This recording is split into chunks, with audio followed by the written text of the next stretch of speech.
तो hello friend, हमारे channel पर आपका एक बार फिर से स्वागत है। तो फ्रेंड, आज मैं आप लोग का मैथ का यानी मेंटल एबिलिटी टेस्ट का क्वेश्चन लेकर आ चुका हूं। ऑलरेडी मैंने 30 क्वेश्चन आप लोग को 30 मोस्ट इंपॉर्टेंट क्वेश्चन करवाया था और ये सेट 1 आप लोग को दिख रहा होगा, क्योंकि आकांक्षा की तरफ से जो है मैथ का मॉडल सेट तो जारी नहीं किया गया है, लेकिन ये एनटीएससी की तरफ से जारी किया गया था। और आप लोग का एनटीएससी में जैसा मैथ का क्वेश्चन है इसी तरह से आप लोग का मैथ का क्वेश्चन रहेगा। और ये वीडियो किसके लिए लाभदायक होने वाला है, तो जो अभी इस बार फॉर्म भरे हैं 2022 में आकांक्षा पोर्टी का, और जो मेडिकल से है या मेडिकल के लिए प्रिपरेशन कर रही है, इंजीनियरिंग के लिए या क्लेट के लिए, तीनों के लिए ये जो है ज़रूरी लाभदायक होने वाला है। तो आप लोग वीडियो को देखते रहे एंड तक। उससे पहले यदि आप मेरे चैनल के लिए नए हैं तो सब्सक्राइब करके बेल आइकन को प्रेस कर सकते हैं, क्योंकि इसी तरह का इंटरेस्टिंग वीडियो आपको इस चैनल पर मिलता रहता है। तो चलिए ज़्यादा देर नहीं करते, इस वीडियो को शुरू करते हैं। तो मैंने 30 क्वेश्चन ऑलरेडी करवा चुका था और बोल रहे थे कि ये क्वेश्चन नहीं करवाए थे, ये 3 to 7 वाला, तो ये उतना इंपॉर्टेंट नहीं था इसके जगह, इसलिए मैंने दूसरा क्वेश्चन करवा दिया था। ठीक है, और कुछ क्वेश्चन में इसमें सुधार करने की ज़रूरत था, जो मैंने उसमें आप लोग का गलत टिक हो गया था बाय मिस्टेक। यहाँ पे ये क्वेश्चन 11 to 13 वाला में समझने में थोड़ा दिक्कत हो गया था। यहाँ युवक को लिखा हुआ, लेकिन मैंने ध्यान नहीं दिया था। फिर भी मैंने डिस्क्रिप्शन में आप लोग बता दिया था कि इस क्वेश्चन का आंसर ये होगा। ठीक है, लेकिन फिर भी आप लोग बहुत सारे कोई कमेंट कर रहे थे कि मतलब उसमें ये होगा वो होगा, लेकिन मैंने डिस्क्रिप्शन में अच्छी तरह से एक्सप्लेन कर दिया था। फिर भी आप लोग का इस वीडियो में सबसे पहले यही तीनों को बता देते, उसके बाद आप लोग को 31 से आप लोग का बताएंगे। ठीक है, तो देखिए इस चित्र को सबसे पहले अध्ययन करना है। इसमें देखिए क्या कहा जा रहा है, इसमें यूथ है मतलब युवक है। ये जो गोला दिख रहा है ना, ये युवक का है, और ये शिक्षित, इतने ये गोला जो है वो शिक्षित का है और ये कार्यरत का है। ठीक है, इतना समझ गए।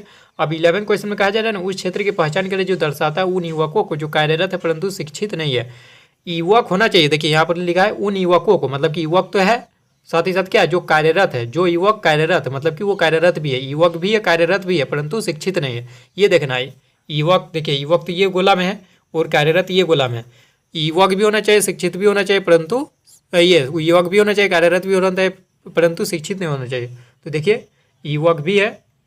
4 को देखिए, 4 क्या है, ये जो 4 दिख रहा है उस 4 को देखिए, युवक के भी घेरा में आ रहा है, युवक के भी गोला में आ रहा है। ठीक है, कार्यरत के भी गोला में आ रहा है, देखिए कार्यरत के भी, लेकिन शिक्षित के गोला में नहीं आ रहा है। तो 4 जो है इसका करेक्ट आंसर हो जाएगा, ओनली 4। ठीक है, ऑप्शन 2 इसका राइट जवाब होगा।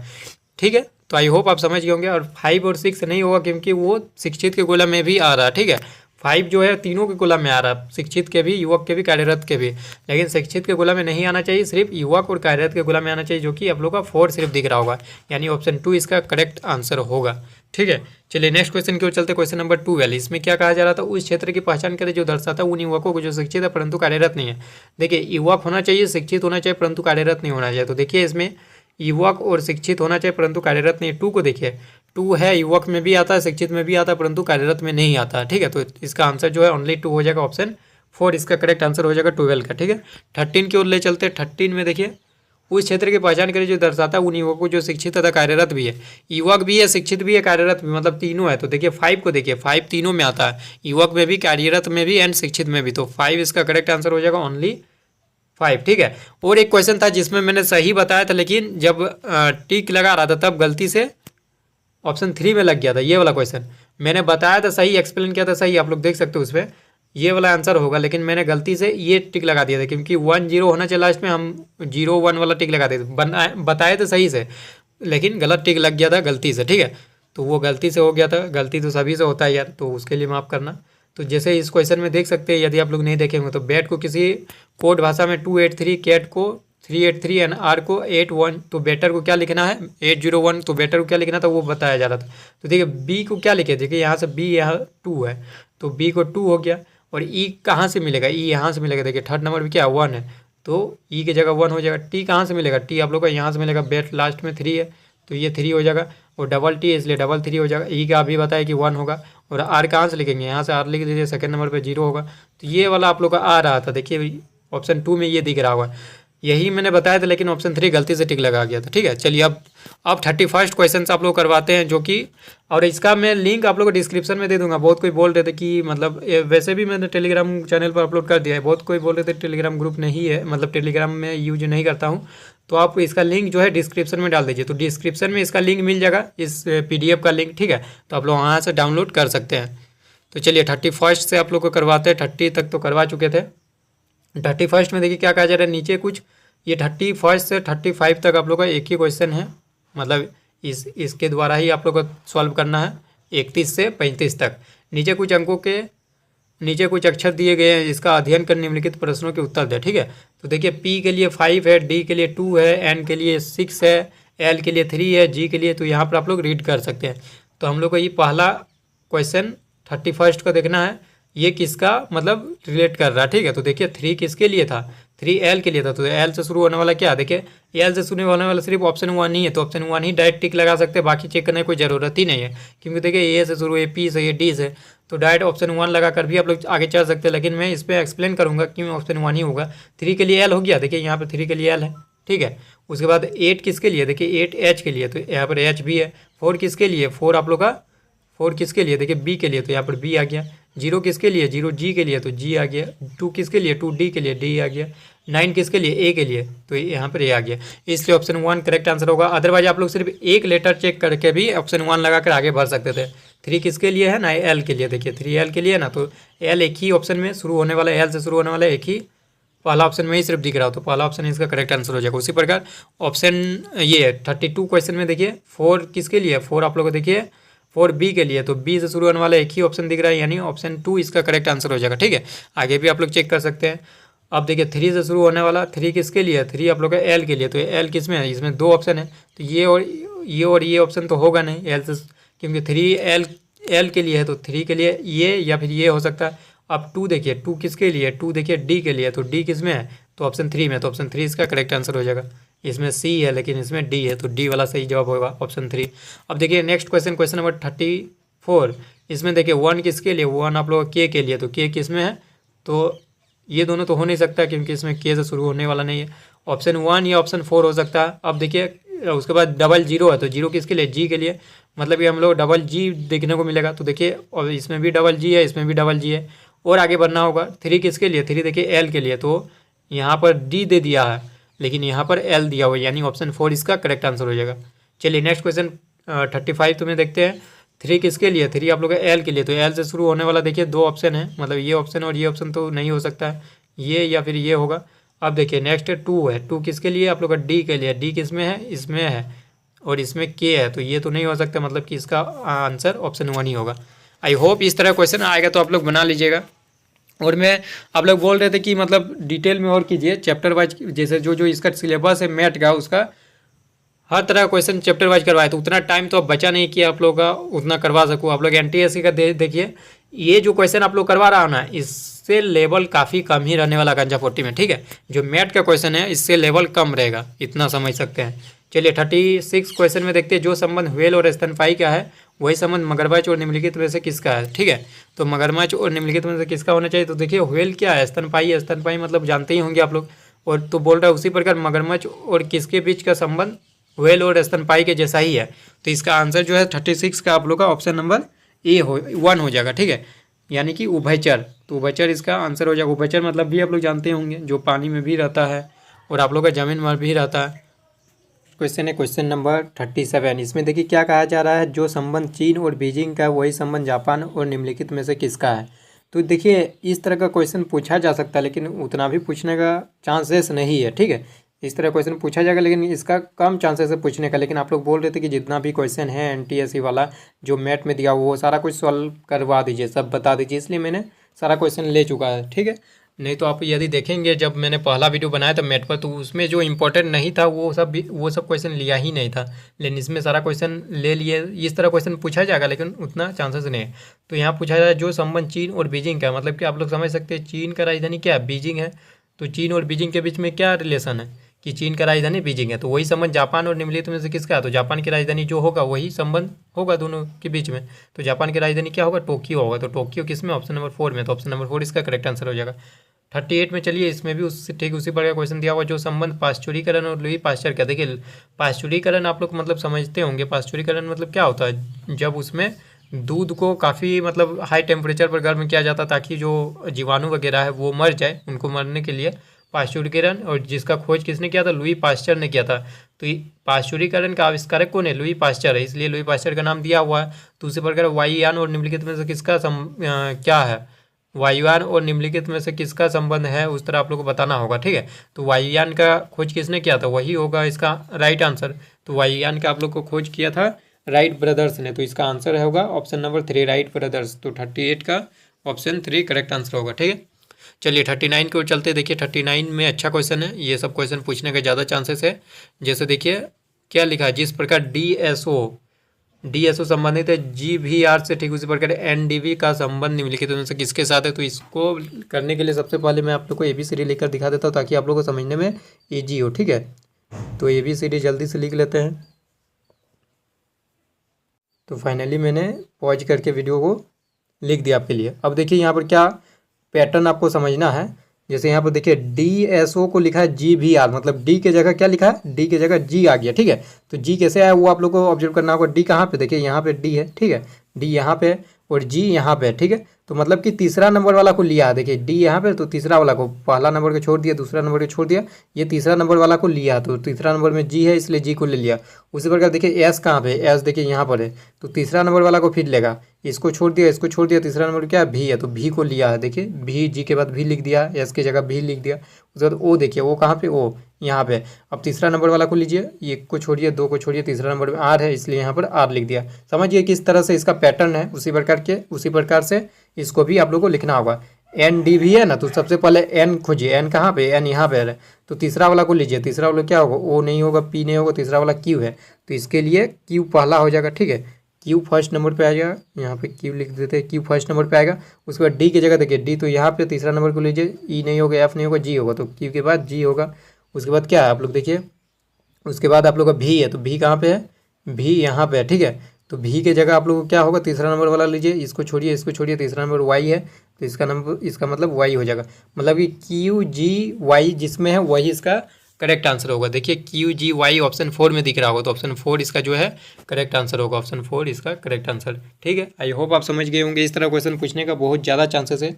ठीक है, इस तरह क्वेश्चन जो आप लोग का बहुत ज़्यादा चांसेस है कि पूछा जाएगा। चलिए नेक्स्ट क्वेश्चन नंबर 40। इसमें कहा जा रहा है जो संबंध कनाडा और मेपल पत्ती के बीच है। आप लोग कनाडा का यदि देखेंगे फ्लैग, जो आप लोग का झंडा देखेंगे कनाडा का, तो उसमें आप लोग को दिखाया जाएगा एक पत्ती है जिसको मेपल पत्ती के नाम से जाना जाता है। तो मेपल पत्ती क्या है, मतलब कि कनाडा के झंडा में मेपल पत्ती दिखाया जाता है। तो वही संबंध श्रीलंका और किसके बीच है, तो हमको देखना है कि श्रीलंका के झंडा में क्या दिखता है।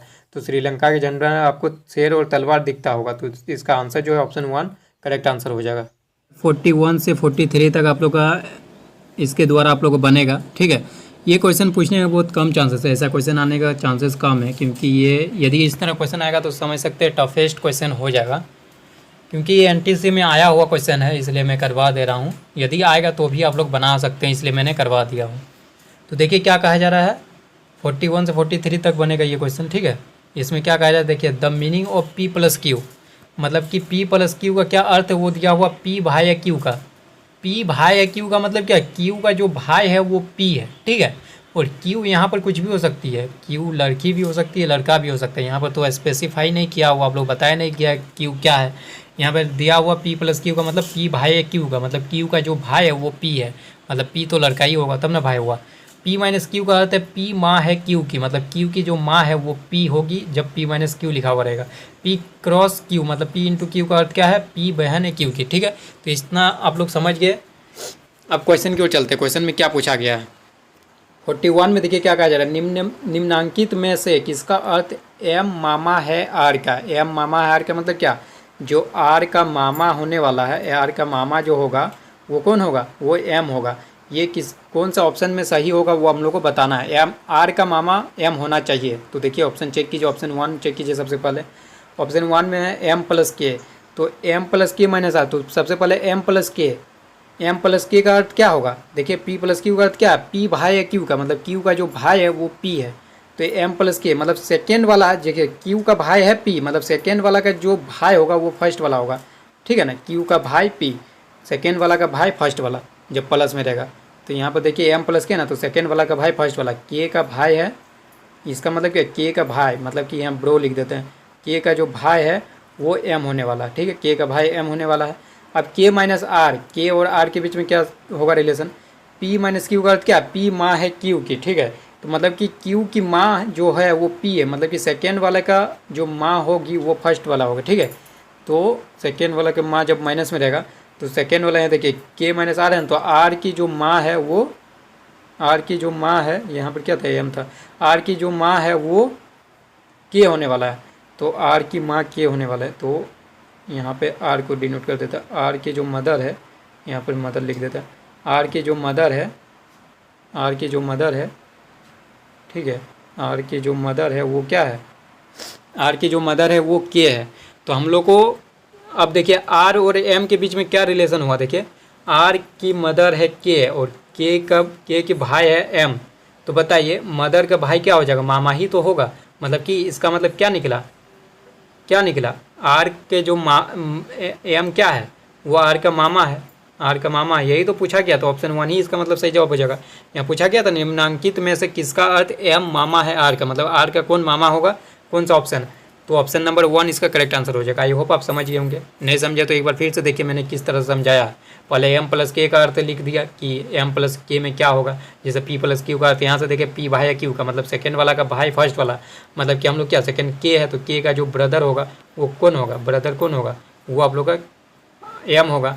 अब सेकेंड वाला देखिए के माइनस आर, के माइनस आर मतलब कि आर का जो माँ है वो होने वाला है के, तो आर के जो मदर है वो होने वाला, अब मदर का भाई क्या होगा, मामा ही होगा। ठीक है, आई होप आप समझ गए होंगे। नेक्स्ट क्वेश्चन, क्वेश्चन नंबर 42 की ओर चलते हैं।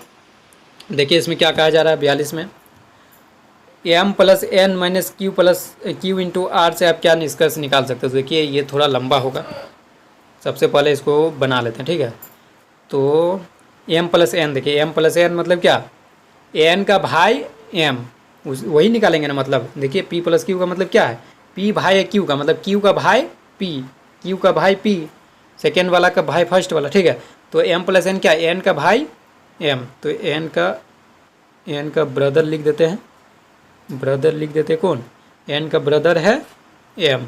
ठीक है, उसके बाद यहाँ देखिए क्यू क्रॉस, पहले यहाँ पर देख लीजिए N minus Q, N minus Q का अर्थ क्या होगा, क्यू के जो मम्मी होने वाले हैं, माँ होने वाले हैं, वो एन होने वाले हैं। ठीक है, तो यहाँ पर देख सकते हैं ना पी माइनस क्यू है क्या, क्यू की माँ पी, मतलब सेकेंड वाला क्या माँ होने वाला है फर्स्ट वाला, तो क्यू की माँ एन। ठीक है, तो क्यू को यहाँ लिख देते हैं और इसका मदर जो होगी वो एन होगी, ये मदर है। ठीक है, एम और टी लिख देते हैं, मदर है। ठीक है, क्यू की जो मदर है वो एन है। ठीक है, अब Q cross R, Q into R का मतलब क्या होता है कि पी बहन है क्यू की, मतलब सेकेंड वाला की फर्स्ट वाला बहन होगी, क्यू की बहन पी, मतलब कि यहाँ से आर की बहन क्यू, तो यहाँ से आर लिख दीजिए, आर की जो सिस्टर होगी, तीर का निशान आप लोग देखिए, तीर का निशान मैं किस तरह से दे रहा हूँ ताकि आप लोग समझने में इजी हो। अब देखिए सारा कुछ हो गया, आप लोग देखिए आर की सिस्टर क्यू है, क्यू की मदर एन है और एन का भाई जो है वो एम है। तो हम लोग क्या पूछा जा रहा था, क्या इसका क्या निष्कर्ष निकाल सकते, तो पहला ऑप्शन चेक कीजिए, आर बहन है एन की, तो क्या आर एन की बहन है, देखिए चेक कीजिए, देखिए यहाँ पर क्यू क्या है, आर की सिस्टर है और सिस्टर की मम्मी क्या हो जाएगा, खुद आर की भी मम्मी हो जाएगा, मतलब आर और एन के बीच में क्या होगा, आर की मम्मी भी एन ही होगी ना, क्योंकि आर क्यू की सिस्टर है और जो आर की सिस्टर है क्यू है और क्यू की मदर है एन, तो आर की भी मदर एन हो जाएगा। तो मतलब कि ये ऑप्शन तो गलत है, आर बहन नहीं है वो, तो आर क्या हो जाएगा, आर और एन के बीच में क्या रिलेटिव है, आर का मम्मी हो जाएगा एन, तो आर बहन है एन की, नहीं एन की तो बहन नहीं है, एन की क्या है, एन की हो जाएगा ये भाई, या ये भाई बोल रहे हैं, एन की क्या हो जाएगा, बेटा या बेटी हो जाएगा, क्योंकि ये तो स्पेसिफाई नहीं किया गया कि आर लड़का या लड़की, तो ये एन का बेटा या बेटी हो सकती है आर। ठीक है, तो ये ऑप्शन तो नहीं होगा। अब देखिए सेकेंड ऑप्शन, क्यू का मामा एम है, क्यू का मामा एम, क्यू और एम के बीच में देखिए क्यू का मामा एम हो रहा, देखिए क्यू की मम्मी है मदर है एन और एन का भाई है एम, तो देखिए मदर का ब्रो क्या होगा, मदर का ब्रदर क्या होगा, मदर का ब्रदर मामा ही होगा, मतलब क्यू का जो मामा होने वाला वो एम होने वाला, क्यू का मामा एम है, यानी कि ऑप्शन 2 इसका करेक्ट आंसर हो जाएगा। तो ऑप्शन 2 इसका करेक्ट आंसर। आई होप आप समझ गए होंगे जिस तरह से मैंने समझाया। चलिए नेक्स्ट क्वेश्चन की ओर चलते, क्वेश्चन नंबर 43। इसमें क्या कहा जा रहा है, देखिए पी क्यू का भाई है, तो सबसे पहले पी और क्यू के बीच में जो है वो दिखा देते हैं। पी जो है क्यू का भाई, मतलब क्यू का भाई पी, ठीक है वही लिखा हुआ ना, पी क्यू का भाई, मतलब क्यू का जो भाई है वो पी होने वाला है, तो यहाँ पर ब्रदर लिख देते हैं, जो पी है वो क्यू का भाई है। ठीक है, क्यू का जो भाई है वो पी है, उल्टा भी आप लोग बोल सकते हैं ना, क्यू का जो भाई है वो पी है। आर क्यू की बहन है, मतलब क्यू की जो बहन है वो आर है, क्यू की बहन जो है सिस्टर लिख देते हैं, क्यू की बहन जो है वो आर है, ठीक है। तथा एस आर की बहन है, मतलब कि आर की जो बहन है वो एस है, इसको सीस लिख देते हैं। आर की जो बहन है वो एस है। तो क्यू आर से किस प्रकार संबंधित है? तो देखिए क्यू और आर के बीच में क्या संबंधित है, यहाँ से तो हम लोग पता चल रहा है क्यू की जो बहन है वो आर है, ठीक है, इतना तो पता चल रहा है। लेकिन यहाँ ये हम लोग पता नहीं चल रहा है कि क्यू लड़का है या लड़की है। लड़का का भी तो बहन हो सकती है आर, और लड़की का भी बहन हो सकती है आर। क्यू लड़का है या लड़की ये नहीं पता चल रहा, लेकिन इतना तो पता चल रहा है या तो आर और क्यू दोनों बहन बहन हो, या फिर आर और क्यू दोनों क्या है, भाई बहन हो, ठीक है। क्योंकि आर तो लड़की है ये तो पता चल रहा है, लेकिन क्यू के बारे में ये पता नहीं चल रहा कि ये लड़की है या लड़का है, ठीक है। इतना तो पता है कि क्यू की बहन जो है वो आर है, लेकिन इतना नहीं पता कि आर का बहन क्यू है या फिर आर का ब्रदर क्यू होगा। भाई है आर के लिए क्यू, या फिर आर के लिए क्यू जो है वो बहन है, ये नहीं पता चल रहा। तो हम लोग यही समझ सकते हैं कि आर के लिए क्यू क्या है, या तो भाई है या फिर बहन है। तो वही पूछ रहा है क्यू और आर से, क्यू जो है वो आर से किस प्रकार संबंधित है। तो आर के लिए क्यू क्या होने वाला है, या तो भाई होने वाला है या तो बहन होने वाला है, यानी कि ऑप्शन नंबर 2 इसका जो है करेक्ट आंसर हो जाएगा, ब्रदर और सिस्टर, या तो भाई या फिर बहन। आई होप आप समझ गए होंगे। ये क्वेश्चन बहुत ही ज़्यादा इंटरेस्टिंग था, ठीक है, 41 से 43 तक बहुत ज़्यादा इंटरेस्टिंग था, आप लोग को मज़ा भी आया होगा, ठीक है। 44 देखिए ये ब्लड रिलेशन क्वेश्चन है। ब्लड रिलेशन में कुछ इस तरह से क्वेश्चन पूछा जाता है, और मैट में भी, मतलब मैट में रहता ही रहता है, 1 से 2 क्वेश्चन रहेगा आप लोग को ब्लड रिलेशन क्वेश्चन, क्योंकि मैंने खुद आप लोग को दिया है ना, बहुत सारा एग्जाम दिया है, जैसे NTSC का दिया है, फिर आप लोग का state poverty cum merit scholarship का एग्जाम दिया, तो उसमें भी मैट पूछा जाता था। तो मैट में हमेशा ब्लड रिलेशन क्वेश्चन रहता ही रहता है, तो इससे क्वेश्चन रहेगा, 1 से 2 क्वेश्चन हमेशा रहेगा, इसलिए मैंने 2 क्वेश्चन यहाँ पर लगा हुआ है, ठीक है। एक तस्वीर की ओर संकेत करते हुए अपर्णा ने कहा कि देखिए कोई एक तस्वीर है, मान लीजिए यहाँ पे किसी का फ़ोटो लगा हुआ है, ठीक है, ये कुछ इस तरह से फ़ोटो लगा हुआ है, और इस तस्वीर की ओर इशारा करते हुए अपर्णा ने क्या कहा कि वो मेरी बहन के भाई, मेरी बहन के भाई मतलब क्या, मेरा भी भाई हो जाएगा, ठीक है, मेरी बहन के भाई के पिता। तो देखिए मेरे बहन के भाई क्या हो जाएगा, इतना तक आप लोग सबसे पहले समझिए, मेरी बहन के भाई क्या, मेरा भी भाई, ठीक है, भाई के पिता। अब मेरे भाई का पिता क्या होगा, मेरा भी पिता हो जाएगा, का एकमात्र पुत्र है। अब देखिए मेरे पिता का एकमात्र पुत्र मतलब क्या, मेरा भाई होगा, पिता का पुत्र मतलब क्या, भाई, ठीक है। तो यह व्यक्ति अपर्णा से किस प्रकार संबंधित, तो ब्रदर हो जाएगा, ऑप्शन 4 इसका करेक्ट आंसर हो जाएगा। समझ गए ना किस प्रकार कहा जा रहा है, वह मेरी बहन, ठीक है, के भाई, मेरी बहन के भाई क्या होगा, मेरा खुद का भाई होगा, के पिता। अब देखिए मेरी बहन के भाई के पिता क्या होगा, मेरा भी पिता हो जाएगा, और पिता का एकमात्र पुत्र है, तो एकमात्र पुत्र क्या हो जाएगा, मेरा भाई होगा। तो यह व्यक्ति अपर्णा से किस प्रकार संबंधित, तो भाई हो जाएगा, ब्रदर। तो इसको ब्लड रिलेशन क्वेश्चन पूछा बोला जाता है। इसमें बहुत इंटरेस्टिंग मतलब क्वेश्चन बनता है, मज़ा आता है ये सॉल्व करने में, ठीक है। बहुत किसी से होता नहीं, लेकिन बहुत किसी से ईजिली हो जाता है। आप लोग रिलेट करके कीजिएगा ना तो आप लोग उससे ईजिली हो जाएगा, ज़्यादा हार्ड नहीं है, बहुत ईजी है। चलिए 45 इसमें भी देखिए और एक ब्लड रिलेशन क्वेश्चन है। छाया अनुराधा से कहती है, देखिए छाया मान लीजिए सी है, सी से छाया, और अनुराधा से क्या कहती है, ए से क्या कहती है, अनुराधा से आपकी बेटी के पिता, आपकी बेटी के पिता, अनुराधा के बेटी के पिता क्या होगा, आपकी बेटी के पिता, आपकी बेटी के पिता मतलब इसका हस्बैंड, अनुराधा है क्या, ये अनुराधा है, ठीक है, अनुराधा यहाँ बोला जा रहा है ना, आपकी बेटी के पिता मतलब कि इसका जो हस्बैंड, ठीक है, इसका हस्बैंड, मान लीजिए हस्बैंड इसका एच है, ठीक है। तो अनुराधा के बेटी के पिता मतलब अनुराधा का हस्बैंड हो गया, ठीक है। मेरे नाना के पुत्र है, मेरे नाना का पुत्र क्या होगा, मेरे नाना के पुत्र को हम क्या कहेंगे बताइए, मेरे नाना के पुत्र मतलब मेरे मामा जी होंगे, मतलब इसके जो है ये क्या है, मामा जी है, ठीक है, मामा जी है। तो अब बताइए मामा जी है, तो बताइए छाया अनुराधा के पति से किस प्रकार संबंधित है। छाया जो है ये अनुराधा के पति मतलब कि इससे किस प्रकार संबंधित है, मामा भांजी का रिलेशन होगा दोनों के बीच में, ठीक है। तो वही पूछा जा रहा था, समझ गए ना। फिर से एक बार समझाना चाहता हूँ, छाया अनुराधा से क्या कहती है कि जो आपकी बेटी के पिता मेरे नाना के पुत्र है, आपकी बेटी के पिता मतलब क्या, छाया का हस्बैंड हो जाएगा, ये छाया का हस्बैंड एच ले लिए, ठीक है, हस्बैंड हो जाएगा छाया का हस्बैंड। तो वो मेरे नाना के पुत्र है, और मेरे नाना के पुत्र मतलब क्या, मेरा मामा है, मतलब कि छाया ये अनुराधा के जो हस्बैंड है वो मेरे मामा है, ठीक है। तो छाया और अनुराधा के हस्बैंड के बीच क्या रिलेशन है, मामा भांजी का, यानी कि आप लोग का ऑप्शन नंबर 4 करेक्ट आंसर हो जाएगा, नीस भांजी, ठीक है। तो चलिए नेक्स्ट क्वेश्चन की ओर चलते हैं, क्वेश्चन नंबर 46। इसमें देखिए सबसे पहले हम लोग को ये जानना होगा कि ईस्ट वेस्ट नॉर्थ साउथ किधर होता है। तो इधर साइड को हम लोग ईस्ट लेते हैं, इधर को वेस्ट, इधर को नॉर्थ एंड इधर को साउथ, ये तो आप लोग को पता ही होगा। तो चलिए अब क्वेश्चन की ओर चलते हैं। एक औरत 15 किलोमीटर पूर्व दिशा की ओर चलने के बाद, देखिए पूर्व दिशा किधर है, इधर है, तो 15 किलोमीटर चल गया, ठीक है। उसके बाद क्या किया, 4 किलोमीटर उत्तर की ओर, 15 किलोमीटर समझ रहे ना, इधर चला ईस्ट की तरफ, ठीक है, पूर्व दिशा की तरफ, और 4 किलोमीटर उत्तर की तरफ, उसके बाद 4 किलोमीटर उत्तर की तरफ चला, ठीक है। और फिर वहाँ से 12 किलोमीटर पश्चिम दिशा, पश्चिम किधर, इधर है, तो कितना किलोमीटर चला, 12 किलोमीटर चला, ठीक है। उसके बाद तो बताइए वो अपने प्रारंभिक स्थान से कितनी दूरी पर है। प्रारंभिक स्थान तो ये हो गया, यहाँ से हमको डिस्टेंस निकालना है, यहाँ से यहाँ के बीच का डिस्टेंस निकालना, ठीक है, यहाँ से यहाँ के बीच का जो डिस्टेंस है वही निकालना है। तो सबसे पहले हम लोग यहाँ से एक परपेंडिकुलर कर लेते हैं, तो ये कितना हो जाएगा, ये 4 है, तो ये भी हम लोग का 4 हो जाएगा, ठीक है। और देखिए ये लेंथ कितना है, 12 है, तो ये लेंथ भी कितना हो जाएगा, 12 हो जाएगा। और ये टोटल लेंथ 15 है, ठीक है, ये टोटल लेंथ 15 है, और यहाँ से यहाँ के बीच सिर्फ 12, तो यहाँ से यहाँ के बीच कितना हो जाएगा, 3 हो जाएगा। मैं आप लोग दूसरा कलर से दिखा देता हूँ, ये जो है ये आप लोग का 3 हो जाएगा, ये वाला डिस्टेंस, ठीक है, ये वाला डिस्टेंस, और ये वाला डिस्टेंस आप लोग का 4 है। तो हम लोग को ये वाला डिस्टेंस निकालना है। तो ये वाला डिस्टेंस निकालने के लिए क्या करेंगे, पाइथागोरस लगा दीजिए। ये 90 डिग्री पर है, ये क्या हो जाएगा, कर्ण हो जाएगा, ठीक है। तो ये 3, 4, 5 का ट्रायंगल आप लोग जानते होंगे, तो ये 5 इसका आंसर हो जाएगा, ठीक है। आप लोग निकाल सकते हैं √4 का स्क्वायर, √4 का स्क्वायर प्लस 3 का स्क्वायर, तो कितना हो जाएगा, √25 हो जाएगा, यानी कि 5 हो जाएगा, बाहर निकलेगा तो, यानी कि ऑप्शन नंबर 2 इसका करेक्ट आंसर हो जाएगा 5 किलोमीटर, ठीक है। चलिए नेक्स्ट क्वेश्चन की ओर चलते हैं। क्वेश्चन नंबर 47, ये भी बहुत ही इंटरेस्टिंग क्वेश्चन दिया हुआ है।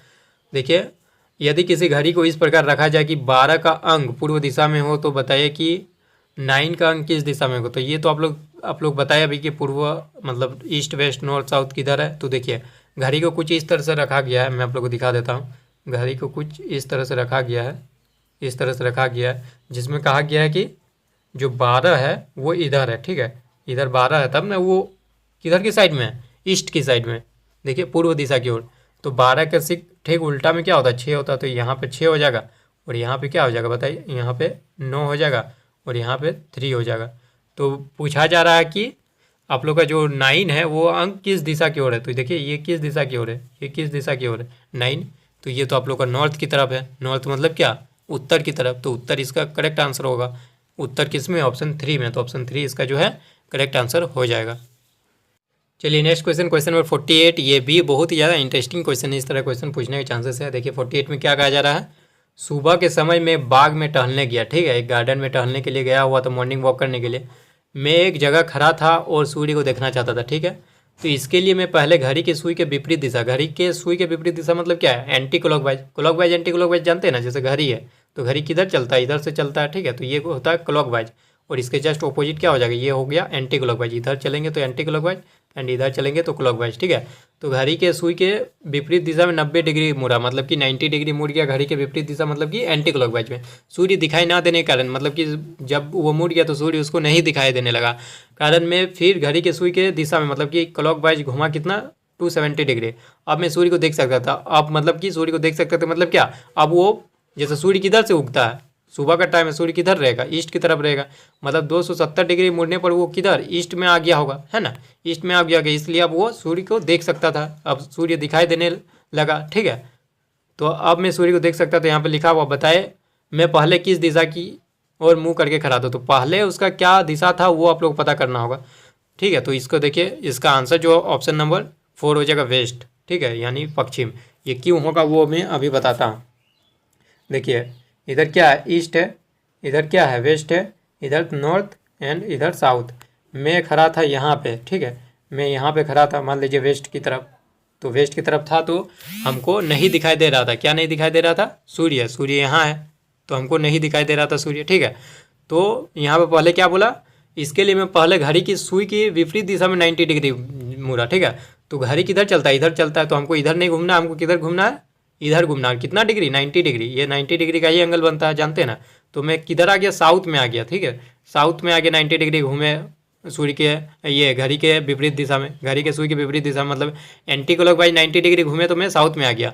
अब बोल रहा सूर्य दिखाई ना देने के कारण, अब भी सूर्य नहीं दिखाई दे रहा, क्योंकि हमको ईस्ट में जाएंगे तभी सूर्य दिखाई देगा। सूर्य दिखाई ना देने के कारण मैं फिर से घड़ी की दिशा में 270 डिग्री मुड़ा, ठीक है, घड़ी की दिशा में, मतलब कि क्लॉकवाइज में, तो क्लॉकवाइज में 270 डिग्री, तो यहाँ से यहाँ 90 डिग्री हो गया, फिर यहाँ से यहाँ 180 डिग्री हो गया, फिर यहाँ से आए तो ये यहाँ पे पहुँच गए हम लोग 270 डिग्री में। अब 270 डिग्री में पहुँच गए मतलब कि अब हमको तो सूर्य दिखाई देगा क्योंकि हम ईस्ट की तरफ आ गए हैं। तो इसलिए इसका आंसर जो है ये पहले वेस्ट से ही शुरू किए ना, हम कहाँ शुरू किए, वेस्ट से शुरू किए। पहले 90 डिग्री घूमे तो सूर्य नहीं दिखाई दिया, तो फिर 270 डिग्री इधर घूम गए तो हमको ईस्ट की तरफ पहुँच गए, तो हमको सूर्य आसानी से दिखाई देने लगा। इसका मतलब कि आंसर जो होगा आप लोग का ऑप्शन 4 पश्चिम होगा, ठीक है, पश्चिम होगा। तो हमारा नेक्स्ट क्वेश्चन है क्वेश्चन नंबर 49 एंड 50। तो फ्रेंड देख सकते हैं इस प्रकार का क्वेश्चन जो है ना आप लोग को पूछने का बहुत ही कम चांसेस है। इस तरह का मेरे अनुसार तो पूछा नहीं जाएगा आप लोग का आकांक्षा 40 में, क्योंकि ये आप लोग को नहीं पूछा जाएगा, ठीक है। तो आप लोग समझ सकते हैं ये क्वेश्चन मैं स्किप कर देता हूँ। मैंने पहले भी आप लोग का बहुत सारा क्वेश्चन स्किप किया है, जैसा आप लोग देखे होंगे, जो कि इम्पोर्टेंट नहीं था तो वो मैंने स्किप कर दिया था। उसके जगह जो है कुछ और क्वेश्चन मैंने लाया था जो इम्पोर्टेंट होने वाला। फिर भी मैं इसका आंसर बता देता हूँ।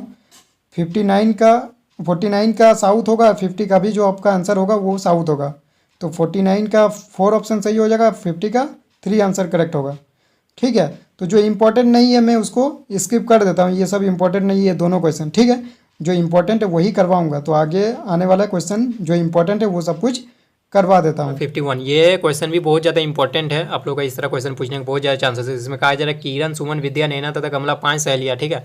नैना कमला से छोटी है, सुमन विद्या से छोटी है तथा विद्या किरण से छोटी है। यदि सुमन कमला से बड़ी हो तो आयु क्रम के ठीक बीच में कौन होगा। बीच में मतलब क्या, जैसे मान लीजिए किसी का 15 साल हो रहा, 5 सहेली है ना, मान लीजिए 1 2 3 4 5, किसी का 20 ईयर हो रहा है, किसी का 19 हो रहा है, किसी का 18 हो रहा है, किसी का 17 हो रहा है, तो बीच में कौन होगा। मान लीजिए यहाँ पे 18 नहीं, यहाँ पे 17 मान लीजिए, यहाँ पे 16 मान लीजिए, तो बीच में क्या होगा, 18 वाला को ही बीच में बोलेंगे, तो 18 वाला जिसका होगा वही करेक्ट आंसर होगा। मतलब कि बीच में आना चाहिए, चारों के एज ग्रुप के बीच में आना चाहिए, जो है वही इसका आंसर होगा। तो यहाँ पर देखिए मैं इसको डिनोट करने के लिए इसका जो ईयर है, डेट, जो इसका आयु क्रम है, इसको मैं डिनोट करने के लिए इस डंडा का इस्तेमाल करूँगा ताकि आप लोग समझने में ईजी हो। जो बड़ी है वो उसका बड़ा डंडा दे दूँगा, ठीक है। तो देखिए यहाँ पहला नैना कमला से छोटी है, नैना को डिनोट करने के लिए हम लोग एन लिखते हैं, ठीक है, एन से डिनोट करते हैं। मान लीजिए नैना ये है, ठीक है, नैना को एन से डिनोट करते हैं। कमला से छोटी है मतलब कमला इससे बड़ी है, कमला इससे बड़ी दिखा देते हैं। कमला को के ए से डिनोट करते हैं, कमला हो गई, ठीक है। अब यहाँ पे देखिए यदि सुमन कमला से बड़ी हो, सुमन देखिए सुमन जो है वो कमला से भी बड़ी है, तो सुमन को कुछ इस तरह से डिनोट कर देते हैं, ठीक है। सुमन ये हो गई,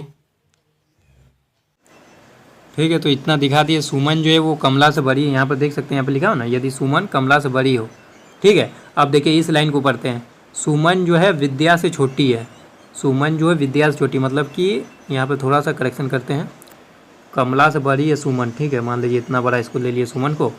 अब देखिए क्या कहा जा रहा है, सुमन को एस से डिनोट कर दिए। अब क्या कहा जा रहा है, देखिए इस लाइन में सुमन विद्या से छोटी है, सुमन जो है विद्या से छोटी मतलब विद्या सुमन से बड़ी है, तो विद्या को सबसे बड़ा दिखा देते हैं, ठीक है। ये हो गया विद्या, ये हो गया विद्या, ठीक है। सुमन विद्या से छोटी है तथा विद्या किरण से छोटी है, विद्या जो है वो किरण से छोटी है, किरण सबसे बड़ी हो जाएगी, मतलब कि किरण सबसे हाईएस्ट में चल जाएगी, किरण सबसे बड़ी है, ठीक है। विद्या से भी बड़ी है, ठीक है। मैं यहाँ पे विद्या से भी इसको रुकिए, थोड़ा सा इसको छोटा कर देते हैं विद्या को दिखाने के लिए। इसको मान लीजिए ये इससे बड़ी है, ये विद्या है, ठीक है। विद्या जो है सुमन से बड़ी है और विद्या से बड़ी कौन है, किरण है, तो ये विद्या से बड़ी है, ये किरण हो गई, ठीक है। आई होप आप समझ रहे होंगे। तो विद्या किरण से छोटी है, किरण से छोटी विद्या है। अब देखिए आप पढ़िए एक बार, आप लोग को समझ में आ जाएगा। देखिए नैना कमला से छोटी है, आप लोग पढ़िए एक बार, आप लोग को आप समझ में आ जाएगा। देखिए नैना कमला से छोटी है, तो देखिए नैना कहाँ है, देखिए ये नैना है, कमला से छोटी है, देखिए कमला से छोटी है, कमला ये है, तो कमला से छोटी है, ठीक है। सुमन विद्या से छोटी है, देखिए सुमन विद्या से छोटी है, सुमन कहाँ, देखिए सुमन यहाँ पे है, क्या सुमन विद्या से छोटी है, ये विद्या है, तो देखिए विद्या से जो छोटी है ये इसका विद्या से छोटी है, ठीक है। सुमन विद्या से छोटी है, दिख रहा होगा, तथा विद्या किरण से छोटी है। अब देखिए विद्या यहाँ पे, किरण यहाँ पे, देखिए किरण यहाँ पे है, किरण आप लोग देख सकते हैं लास्ट में है, तो किरण से छोटी है ना विद्या, देखिए विद्या यहाँ पे है, तो विद्या किरण से छोटी है, ठीक है। अब देखिए यदि सुमन कमला से बड़ी हो, देखिए कमला से बड़ी होना चाहिए सुमन, सुमन कहाँ पे, देखिए सुमन यहाँ पे है, कमला यहाँ पे, तो कमला से तो बड़ी है सुमन, तो यानी हम लोग का सही परफेक्ट बैठ गया। अब बोल रहा है तो आयु क्रम के ठीक बीच में कौन होगी? तो देखिए सबसे बड़ी तो किरण है, सबसे बड़ी किरण है, उसके बाद क्या है? विद्या है, उसके बाद क्या है? सुमन है, उसके बाद ये क्या है? के से कमला है, फिर नैना है। तो बीच में देखिए, बीच में कौन आ रही है? देखिए ये दोनों तो सबसे छोटी है और ये दोनों सबसे बड़ी है, बीच में तो ये सुमन आ रही है। मतलब कि इसका आंसर जो होगा वो आप लोग का सुमन होने वाला है। तो सुमन किस में है बताइए? सुमन किस में है बताइए? सुमन ऑप्शन किस में है? सुमन ऑप्शन नंबर 2 में है, तो ऑप्शन नंबर 2 इसका करेक्ट आंसर हो जाएगा, यानी 51 का ऑप्शन 2 करेक्ट आंसर हो जाएगा। ये क्वेश्चन बहुत ही अच्छा था, ठीक है। तो चलिए नेक्स्ट क्वेश्चन की ओर चलते। क्वेश्चन नंबर 52, इसमें भी उसी तरह का क्वेश्चन दिया हुआ है। गरिमा क्या दिया हुआ? गरिमा, रूपा, अंजलि और खुशबू को उनके आयु के अनुसार आरोही क्रम में खड़ा किया जाता है। यदि आरोही मतलब जानते ना, बढ़ते क्रम में। यदि रूपा खुशबू से उम्र में बड़ी हो, गरिमा अंजलि से उम्र में छोटी हो तथा रूपा से उम्र में बड़ी हो, तो इन सभी में सबसे छोटी कौन होगी? तो सबसे छोटी कौन होगी वो बताना है, ठीक है। तो इसको भी उसी तरह से बनाते हैं। तो सबसे पहले हम लोग क्या दिखाया कि यदि रूपा जो है खुशबू से उम्र में बड़ी हो, तो रूपा बड़ी है, ठीक है। रूपा को इस तरह से बना लेते हैं, रूपा को आर से डिनोट करते हैं। किससे बड़ी है? खुशबू से। तो खुशबू ये हो गई, के से डिनोट करते हैं। खुशबू से बड़ी है रूपा, ठीक है। गरिमा अंजलि से उम्र में छोटी हो तथा रूपा से उम्र में बड़ी हो, ठीक है। रूपा से उम्र में बड़ी कौन है? देखिए गरिमा अंजलि से उम्र में छोटी है तथा रूपा से, रूपा ये हो गई, ये रूपा हो गई, तो इससे उम्र में बड़ी कौन है? गरिमा। तो गरिमा को कुछ इस तरह से डिनोट करते हैं, ये हो गई गरिमा, जो कि रूपा से तो बड़ी है। देखिए यहाँ पर लिखा है ना, गरिमा अंजलि से उम्र में छोटी हो तथा रूपा से उम्र में बड़ी, तो रूपा से बड़ी दिखा दे, ठीक है। और क्या है? अंजलि से उम्र में छोटी हो, तो अंजलि से उम्र में छोटी हो, ये क्या हो गया? ये गरिमा हो गई, जो कि रूपा से बड़ी है। और गरिमा अंजलि से उम्र में छोटी हो, मतलब अंजलि सबसे बड़ी हो जाएगी, अंजलि कुछ इस तरह से हो जाएगी, अंजलि। अब देखिए, अब पढ़ के देखिए, शुरू से पढ़िए क्या है। यदि रूपा खुशबू से उम्र में बड़ी हो, तो देखिए रूपा खुशबू से उम्र में बड़ी है, देखिए रूपा ये है, खुशबू ये है, तो खुशबू से तो बड़ी है रूपा। अब क्या कहा जा रहा है सेकंड में? गरिमा अंजलि से उम्र में छोटी हो, तो अंजलि ये है और गरिमा ये है। देखिए छोटी तो दिख रही है ना, दिख रही है, आप लोग समझ रहे हैं ना। गरिमा अंजलि से उम्र में छोटी हो तथा रूपा से उम्र में बड़ी हो, तो रूपा देखिए यहाँ पे है और गरिमा यहाँ पे, तो गरिमा रूपा से तो बड़ी है, दिख रहा है, ठीक है। तो अब हम लोग पता करना है कि इन सभी में सबसे छोटी कौन होगी। तो देखिए सबसे छोटी तो आप लोग को ये दिख रही है ना, खुशबू सबसे छोटी दिख रही है। तो अब मैं जिस तरह से बना रहा हूँ उसी तरह से आप लोग को भी बनाना है, कभी गलती नहीं होगा, इतना जान लीजिए, कभी गलती नहीं होगा। जिस तरह से मैं आप लोग को सॉल्व करके बना के दिखा रहा हूँ, इसी तरह से आप लोग को भी लकीर डंडा के सहारा लेकर ही आप लोग को जो है क्वेश्चन को सॉल्व करना होगा, जब भी इस तरह क्वेश्चन दिया रहेगा। तो यानी खुशबू तो हम लोग को दिख रहा है, डायरेक्ट ही हम लोग कुछ सॉल्व करने की जरूरत ही नहीं पड़ा, जो क्वेश्चन में दिया हुआ था उसी के अनुसार सजा दिए, हम लोग को दिख गया कि उम्र में छोटी कौन है ना, खुशबू है। तो ऑप्शन नंबर 2 इसका करेक्ट आंसर हो जाएगा, खुशबू, ठीक है। 52 का ऑप्शन 2 करेक्ट आंसर हो जाएगा, खुशबू। अब चलिए नेक्स्ट क्वेश्चन की ओर चलते हैं। देखिए इस क्वेश्चन को भी उसी प्रकार से बनाएंगे, ठीक है। इस क्वेश्चन को भी ठीक उसी प्रकार से लकीर का सहारा, डंडा का सहारा लेकर बनाएंगे। किसी परीक्षा में, देखिए क्या कहा जा रहा है, किसी परीक्षा में सुमन को कविता के बराबर अंक प्राप्त हुआ, तो ठीक है, तो सुमन और कविता का जो है बराबर अंक प्राप्त हुआ, दोनों का लकीर को बराबर दिखा देता है, ठीक है। ये दोनों बराबर है, ये क्या हुआ? सुमन होगी, ये क्या होगी? कविता होगी, ठीक है। कविता के बराबर अंक प्राप्त हुआ। मीना को गीता से अधिक अंक प्राप्त हुआ, परंतु उसके अंक सुमन से कम थे। देखिए मीना के बारे में बताया जा रहा है, जो गीता से अधिक प्राप्त हुआ, गीता से अधिक अंक प्राप्त हुआ, परंतु क्या है? सुमन से कम थे, मतलब कि सुमन से कम थे, मतलब क्या? इसका लकीर थोड़ा छोटा होगा, किसका? मीना का, तो इसको एम से डिनोट कर देते हैं। लेकिन क्या कहा जा रहा है पहला में? मीना को गीता से अधिक, तो गीता से अधिक की अंक प्राप्त हुआ था, गीता से अधिक, मतलब कि मान लीजिए ये गीता हो गई, ठीक है। गीता से अधिक अंक प्राप्त हुआ, परंतु उसके अंक सुमन से कम थे। अब पढ़िए, अब आप लोग को फिर हो गया सब कुछ, खेला खत्म इसका। अब क्वेश्चन सॉल्व, और कुछ करने की जरूरत ही नहीं, क्वेश्चन सॉल्व हो गया। अब देखिए, अब पढ़ के देखिए, यहाँ है ना, किसी परीक्षा में सुमन को कविता के बराबर अंक प्राप्त हुआ। देखिए सुमन और कविता का दोनों का बराबर अंक दिख रहा है, ठीक है। मीना को गीता से अधिक, ये देखिए मीना है और ये देखिए गीता है, क्या मीना को गीता से अधिक दिख रहा है? बड़ा है मतलब कि अधिक है, ठीक है। मीना को गीता से अधिक मतलब कि बड़ा डंडा दिखा दीजिए, उसका अंक अधिक है गीता से, ठीक है। मीना को गीता से अधिक अंक प्राप्त हुआ परंतु उसके अंक सुमन से कम थे। उसके अंक मतलब क्या, मीना के अंक जो है सुमन से कम थे। मीना के अंक सुमन से कम दिख रहा, देखिए इसका लकीर यहीं तक है, इसका यहाँ तक है, मतलब कि मीना का जो अंक है वो सुमन से आप लोग का कम दिख रहा है। तो अब बताना है तो सबसे कम अंक किसे प्राप्त हुआ, बस क्वेश्चन हो गया खत्म। सबसे अंक किसको प्राप्त हुआ ना, गीता को। तो गीता किस में है, ऑप्शन 3 में है, तो ऑप्शन 3 इसका जो है करेक्ट आंसर हो जाएगा। नंबर 54, ये क्वेश्चन भी ठीक उसी प्रकार से धुआं करेंगे। देखिए किस तरह पूछा गया था, गोपाल मोहन से बड़ा है परंतु राम से छोटा है, मोहन सोहन से बड़ा है परंतु राम से छोटा है, तो सबसे बड़ा कौन है। देखिए इस क्वेश्चन को भी ठीक उसी प्रकार का हम लोग डंडा मेथड से इसको धुआं करेंगे।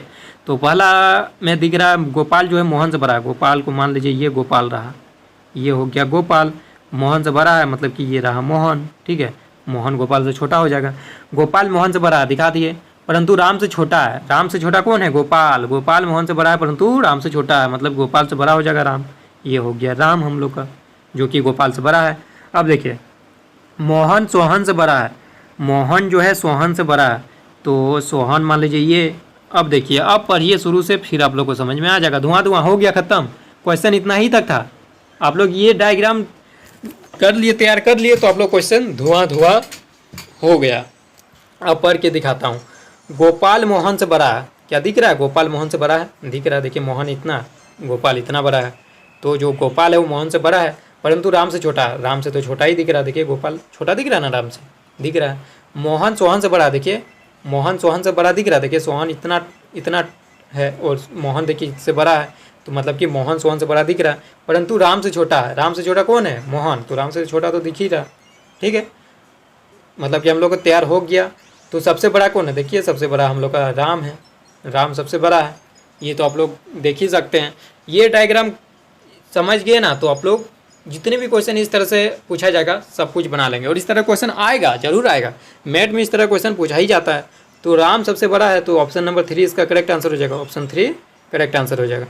आई होप आप समझ गए होंगे। इस तरह से देखिए कितना क्वेश्चन को सॉल्व कर दिए, और अभी अब और सॉल्व होगा, अभी तो बाकी है। देखिए 55 नंबर क्वेश्चन भी इसी तरह से सॉल्व होगा, 55 वाला भी ठीक इसी प्रकार से सॉल्व करते हैं, या फिर इसको होमवर्क करते हैं आप लोग के लिए, होमवर्क देते हैं। चलिए इसको होमवर्क आप लोग होमवर्क में रेडी रखिए।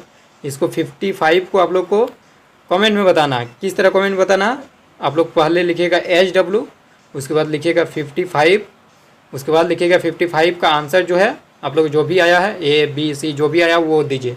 HW ऊपर में लिखिएगा, उसके बाद लिखिएगा 55 का आंसर ये, ठीक है।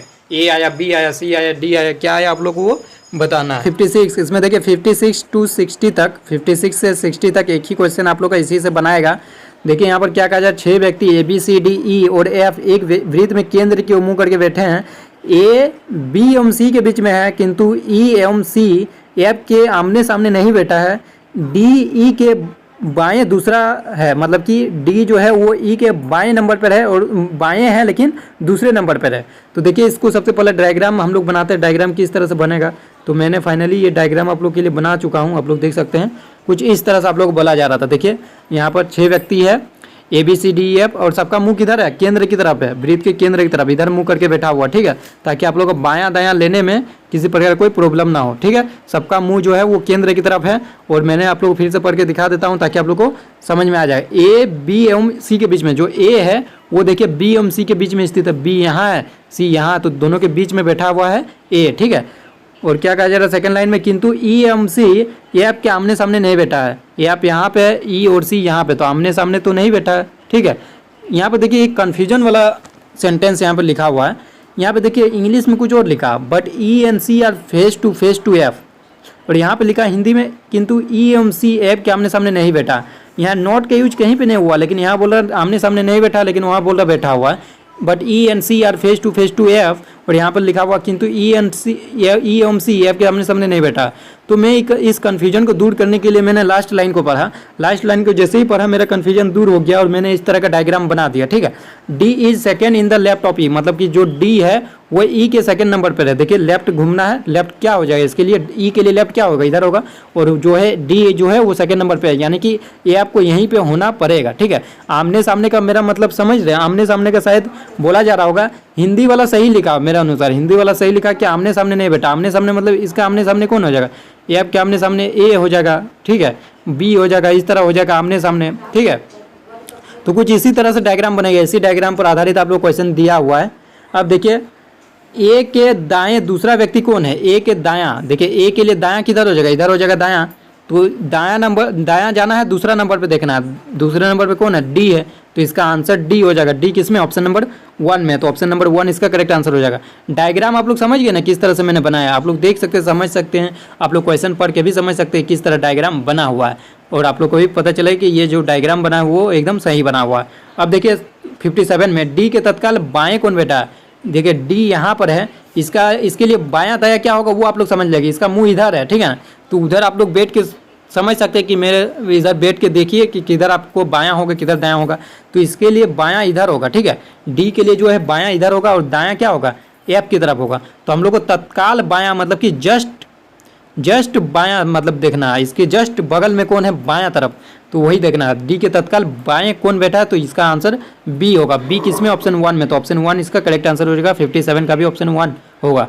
अब 58 में देखिए ऐप के ठीक सामने कौन बैठा है, ऐप के ठीक सामने, ऐप यहाँ पर है और इसके ठीक सामने कौन बैठा है वो हम लोग पता करना होगा।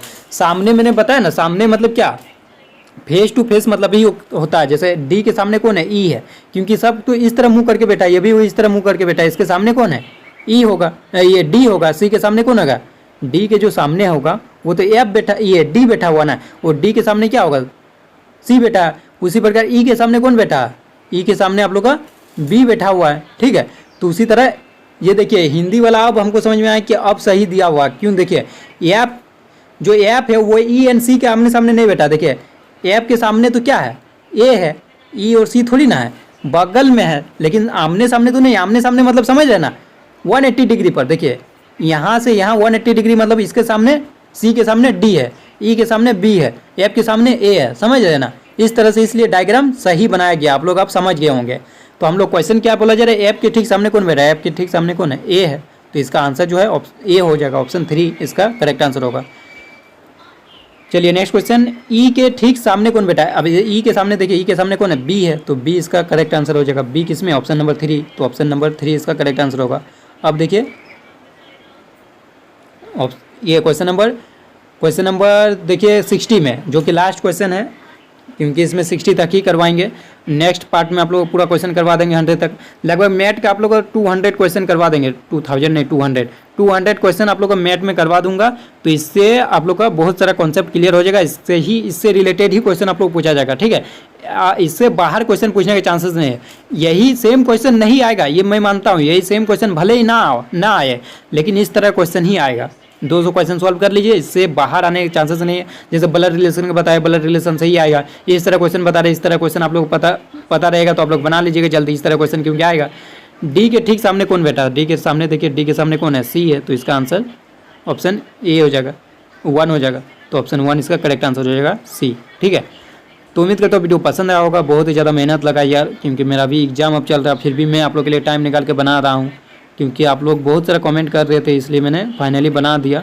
तो उम्मीद करता हूँ वीडियो पसंद आया होगा, पसंद आया तो एक लाइक जरूर कीजिए, अपने दोस्तों से ज़्यादा शेयर कीजिए, मेरे चैनल के लिए नया तो सब्सक्राइब करके बेल आइकन प्रेस कर दीजिए, और इस पीडीएफ का लिंक आपको डिस्क्रिप्शन मिल जाएगा, डिस्क्रिप्शन से आप लोग डाउनलोड कर सकते हैं। चलिए आज के लिए इतना ही, तब तक के लिए take care and bye bye.